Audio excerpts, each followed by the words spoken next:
그 재림, 기독교에서 이제 구원과 심판, 뭐 종교니까 이거 없으면은 상당히 그 문제가 있죠. 종교에서는 어쨌든 탄생이 있는 거고, 또 지금 세상이 이렇게 좀 어려운 것의 원인, 이게 다 어렵게 생각했잖아요. 부처님도 그렇죠. 고로 생각했죠. 모든 거는 인생은 고다.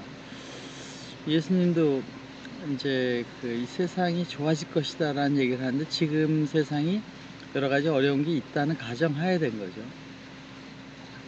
근데 그 세상을 이제 구원한다는 생각을 사람들이 갖고 있는데, 예수님은 사랑하라는 얘기를 계속했습니다.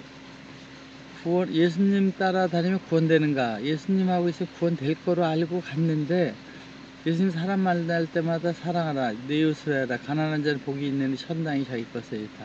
천당을 가는데 가난해야 된다. 뭐 그런 역설적인 얘기까지 하면서 천당과 이 세상과 그 현실을 이렇게 분리하지 않았던 것인데, 그래도 예수님이 떠나시니까 이제 십자가에 박혀 돌아가실 텐데, 그렇게 하실 때에 그 언제 오십니까? 이렇게 하니까 너희가 이스라엘 고을을 다 돌기 전에 사람의 아들이 온다. 이렇게. 이 사람의 아들이라는 것은 예수님 항상 son of the man이라고 얘기를 했죠.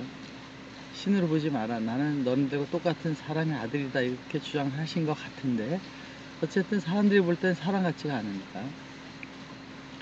그래서 그 예수님이 오시는 부분은 우리 기독교인들은 지금까지 이제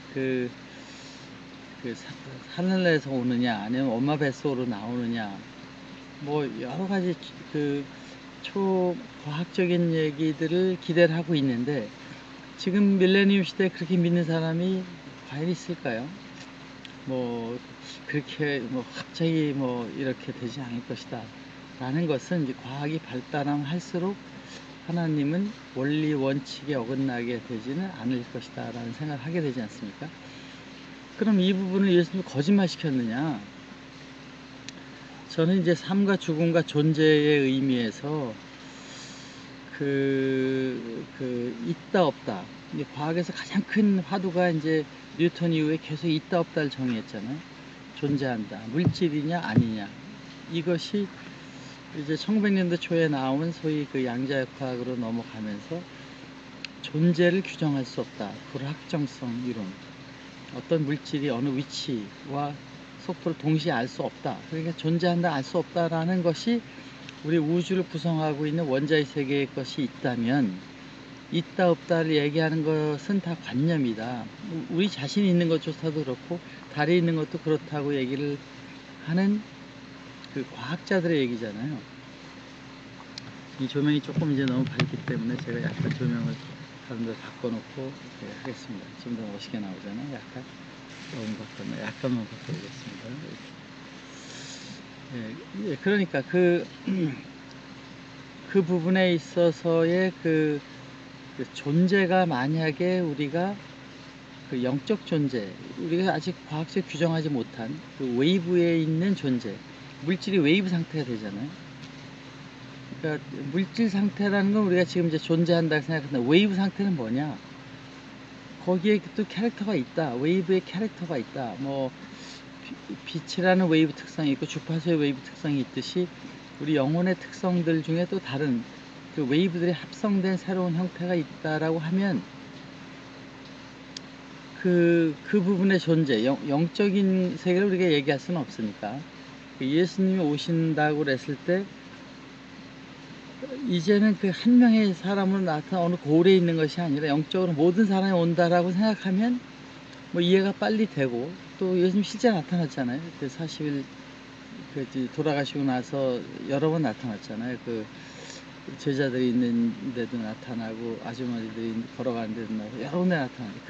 그 나타난 이제 부활 이후에 성경 그 기술된 여러 가지가 있는데, 더 많이 있을 수 있지만 그 중에서 명확한 거 몇 개를 써놨겠죠, 성경에는.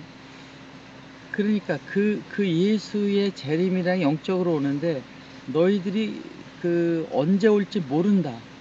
아니, 세상에 타고 온다면은 언제는 모르지만 갑자기 온다고 이렇게 말씀하신 그 뜻이 있는데, 저는 그 부분을 뭐 이제 성경에 맞추자 보니까, 이건 뭐 궁색한 표현입니다만은, 예수님이 영적으로 그 성령으로 자기가 그 함께 할 때는 오신 것이다. 그리고 함께해서 그분하고 같이 생활하게 되면 그런 식의 사고를 하게 되면 구원이다 라고 보는 의미에서의 기독부활과 구원에 대한 얘기를 하면 어떨 것인가 라는 이제 저는 그렇게 생각하고 삽니다. 절대 안 올 거예요. 제가 살 동안 2000년간 오겠습니까? 절대 우리가 생각한 식으로 안 오는데, 그럼 예수님이 돌기 전에 온다 그랬는데 이거 그럼 뭡니까? 뻥입니까? 뭡니까? 그러니까 이것을 우리가 성경을 받아들이고 믿는다면 그렇게 믿는 것이 가장 합리적이다. 그리고 기다리지 말고 그 예수님이 말씀하신 대로 이 땅에 하늘나라 이루기 위한 자기 속에 마음의 천당이 있는 것을 위한 노력을 하자. 이제 그런 의미에서 저는 이 지금 그 4차 산업혁명이 일어나고 엄청난 그 변화가 오는데, 여기에 그 마태복음 5장 3절 예수님 오셨을 때 한 말씀, 심령이 가난해서 복이 있게 되고 천국이 가까운 얘기를 하면서, 마태복음 4장 7절에는 이제 천국이 곧 온다 얘기하잖아요. 그 5장 3절에서 뭐라 그러냐면 심령이 가난해야 천국일 것이고 온유한 사람은 기업을 갖게 되고 의에 줄이고 목마른 자는 배부름을 얻게 된다는 겁니다. 하늘의 의를 구하면 먹을 거 입고 걱정하지 말라 그랬잖아요. 마음이 청결한 자는 하나님을 보게 된다는 거예요. 하나님 보는 게 뭡니까? 청결한 게. 예수님과 같이 있는 거니까 마음이 정결하게 살게 되면 그 세계를 보는 거죠. 화평케 하는 자는, 남들하고 싸우지 않고 화평케 하는 자는 하나님 역할 하잖아요. 싸우지 않으니까. 그러니까 하나님의 아들이라 일컬음을 얻는다. 하나님 아들, 인자의 사람의 아들 예수님께서 하나님의 아들이라 일컬음을 받았잖아요. 그러니까 그렇게 모든 사람이 평화에 노력하는 사람은 하나님의 아들 예수님처럼 같은 얘기를 듣게 될 것이다. 의를 위하여 핍박받는 자는 그 의를 위해 핍박을 받지만 그래도 계속 의를 하는 사람은 천국이 저희 것이다 라고 하는 말을 통해서 예수님의 구원의 얘기와 내용은 이제 실제 이렇게 된 것이도 생각하는 것이 오히려 기독교인으로서의 자세가 아닌가 이렇게 생각해서, 지금 교회 가서 구원 받는다고 천당 가면 되는 생각하지 마시고 한번 예수님 말씀하신 대로 살아보면 거기서 예수님의 그 음성을 들을 수 있다면 더 그렇겠지만 자기 속에 있는 마음속에서 우러나오는 게 신의 음성이라고 봐도 되잖아요. 불교에서는 뭐 부처라는 게 있고 창세기에서도 입김으로 사람 만든 거니까 그런 면에서의 그 구원의 의미를 갖고 이 복된 세상, 너무나 아름다운 세상을 우리가 천당으로 보고 이 세상에 더 바랄 게 없는데 여기서 왜 우리가 천당이 안 돼? 이 말인 거죠. 마태복음 5장 3절대로 우리가 잘 해나가면 예수님을 만나게 되고 하나님을 보게 된다 그랬으니까 마음을 청결히 걷고 그렇게 하게 되면 이제 기업도 되고 가난하니까 마음이 화평하고 행복한 걸 갖게 되면서 불교에서 얘기하는 8정도의 마지막 단계 정정의 단계로 가는 그런 것이 되지 않는가. 뭐 이렇게 한번 오늘은 내일 주의를 생각해서 생각해 봤습니다. 바이.